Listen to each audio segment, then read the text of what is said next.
Materi kita saat ini adalah sistem reproduksi manusia.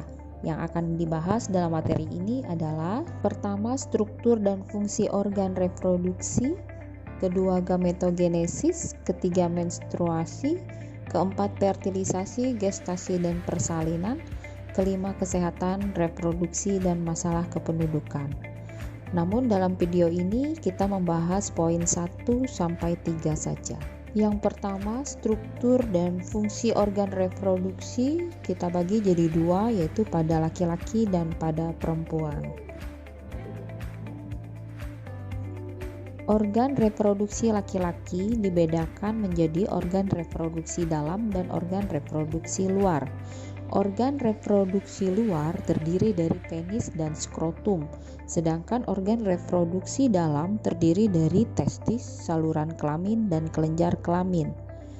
Adapun saluran kelamin terdiri dari 3 bagian, yaitu epididymis, vas deferens, saluran ejakulasi. Sedangkan kelenjar kelamin terdiri dari 3 bagian juga, yaitu vesicula seminalis, kelenjar prostat, dan kelenjar Kolfer atau kelenjar bulbouretra. Berikut adalah gambar struktur organ-organ penyusun sistem reproduksi laki-laki. Yang pertama adalah bagian penis. Bagian penis terbentuk dari otot dan di dalamnya terdiri dari 3 rongga yang berfungsi sebagai saluran kencing atau urin sekaligus tempat keluarnya sperma. Bagian skrotum berupa kantung yang terlihat seperti lipatan-lipatan kulit. Testis dilindungi oleh skrotum. Antara skrotum kanan dan kiri terdapat jaringan ikat dan otot polos yang mengakibatkan skrotum dapat mengerut dan mengendur agar suhu di sekitar testis selalu stabil, yaitu kurang lebih 34 derajat Celcius. Testis adalah 2 organ yang berbentuk bulat lonjong yang diselubungi oleh skrotum. Fungsi testis adalah tempat terjadinya spermatogenesis atau pembentukan sperma.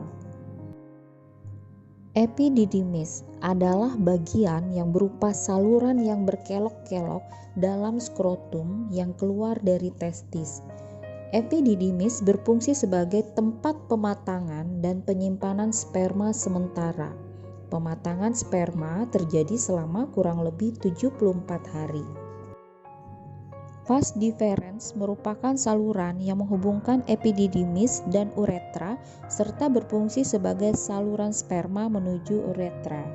Vesicula seminalis merupakan kelenjar yang menghasilkan cairan yang berfungsi sebagai sumber energi dan untuk memudahkan gerakan sperma. Cairan ini juga menormalkan keasaman saluran reproduksi wanita saat koitus. Saluran ejakulasi atau ductus ejakulasi merupakan saluran penghubung vesicula seminalis dengan uretra. Fungsi saluran ejakulasi untuk mengeluarkan sperma menuju uretra. Kelenjar prostat berfungsi menghasilkan cairan yang memberi suasana basah pada cairan sperma. Cairan tersebut mengandung kolesterol, garam, dan fosfolipid. Kelenjar Kolfer atau kelenjar bulbouretra berfungsi menghasilkan cairan yang bersifat basah. Kelenjar Kolfer berhubungan langsung dengan uretra. Uretra merupakan saluran reproduksi terakhir. Fungsi uretra sebagai saluran kelamin dari vesicula seminalis dan saluran urin dari kantong kemih.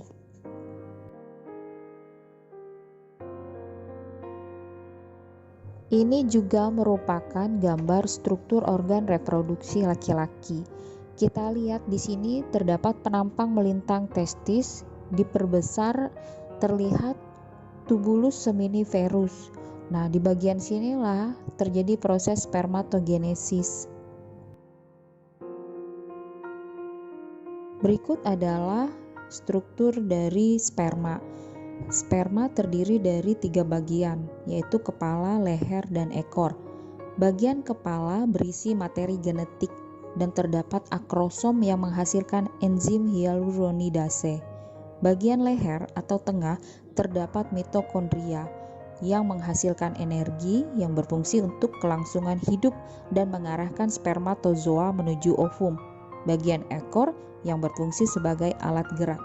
Ukuran sperma 50-60 mikrometer. Jumlah normal produksi sperma antara 15 juta sampai 120 juta sperma per milimeter air mani yang dikeluarkan saat ejakulasi. Organ reproduksi perempuan terdiri atas organ reproduksi luar dan organ reproduksi dalam. Organ reproduksi luar terdiri atas pulpa dan labium. Organ reproduksi dalam terdiri atas ovarium, tuba fallopi, uterus, serviks, dan vagina. Berikut adalah gambar dari struktur organ reproduksi perempuan. Jika pada struktur organ reproduksi laki-laki, saluran pengeluaran urin dan saluran reproduksi atau saluran pengeluaran sperma itu menjadi satu, berbeda dengan pada perempuan, di mana saluran pengeluaran urin dan saluran reproduksi itu berbeda. Ovarium terdapat sepasang di bagian kiri dan kanan dekat dinding lateral longga fanggul, berfungsi memproduksi sel telur dan sekresi hormon reproduksi perempuan. Ovidak atau tuba fallopi merupakan saluran yang mengarah dari ovarium menuju uterus atau rahim, berfungsi tempat ovum dibuahi oleh sperma atau proses fertilisasi. Uterus atau rahim merupakan rongga besar yang merupakan pertemuan ovidak kanan dan kiri. Uterus berfungsi sebagai tempat pertumbuhan dan perkembangan embrio hingga siap lahir. Endometrium atau dinding rahim kaya akan pembuluh darah. Dinding endometrium akan menebal ketika terjadi kehamilan, dapat berkontraksi untuk mendorong keluar janin saat kelahiran. Serviks atau leher rahim, bagian terbawah uterus yang menyempit, yang berbentuk kerucut. Vagina merupakan saluran akhir organ reproduksi wanita. Vagina bermuara di vulva. Vagina mengandung banyak lendir yang dihasilkan kelenjar Bartholin. Lendir ini berguna pada saat koitus dan mempermudah kelahiran bayi. Berikut ini adalah bagian dari ovum atau sel telur. Sel telur dilindungi oleh corona radiata. Corona radiata ini dapat lurus saat bertemu enzim hyaluronidase yang diproduksi oleh sperma. Gametogenesis merupakan proses pembentukan gamet atau sel kelamin.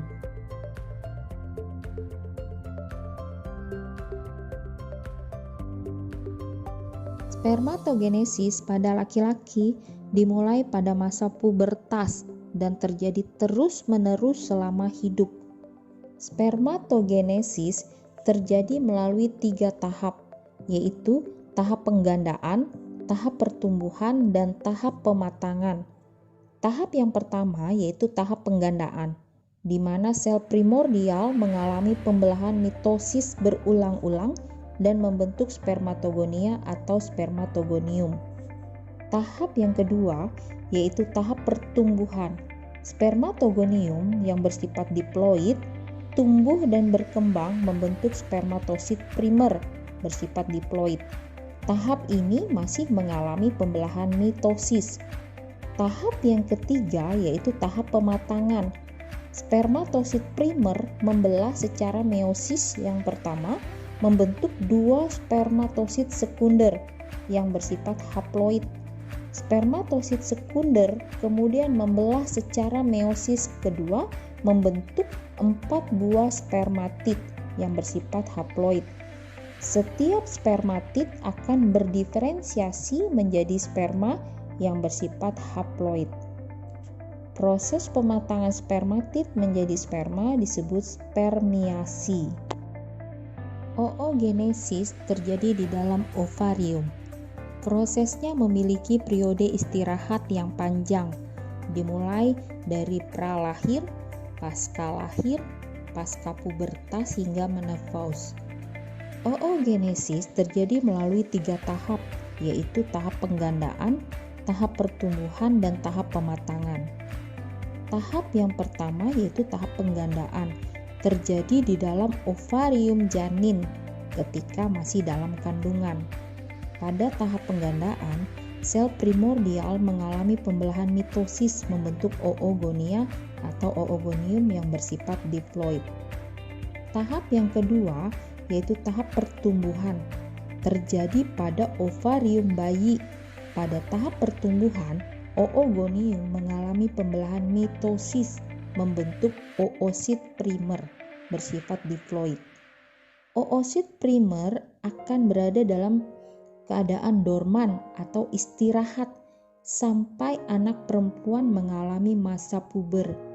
Pada umumnya kurang lebih dimulai usia 11 tahun. Tahap yang ketiga, tahap pematangan, dimulai pada masa puber. Pada masa puber terjadi perubahan hormonal dalam tubuh anak perempuan. Perubahan tersebut mengakibatkan oosit primer membelah secara meiosis pertama, menghasilkan oosit sekunder yang berukuran besar dan badan polar 1 yang berukuran kecil. Oosit sekunder berhenti mengalami pembelahan saat terjadinya ovulasi. Pembelahan meiosis 2 ini akan kemudian dilanjutkan jika sel telur mengalami fertilisasi. Pada pembelahan ini, oosit sekunder menghasilkan ootit yang bersifat haploid dan badan polar 2 yang bersifat haploid. Ootit akan mengalami diferensiasi menjadi ovum, sedangkan badan polar 2 mengalami degenerasi. Badan polar 1 juga akan mengalami pembelahan menjadi 2 badan polar, namun kadang-kadang badan polar 1 mengalami degenerasi sebelum mengalami pembelahan. Dari skema ini kita bisa buat kata pengingat, yaitu neum sit sit tit, di mana dari spermatogonium atau oogonium nanti akan berkembang atau tumbuh menjadi 2 kali spermatosit dan terakhir spermatid. Berikut ini adalah tabel perbedaan antara spermatogenesis dan oogenesis.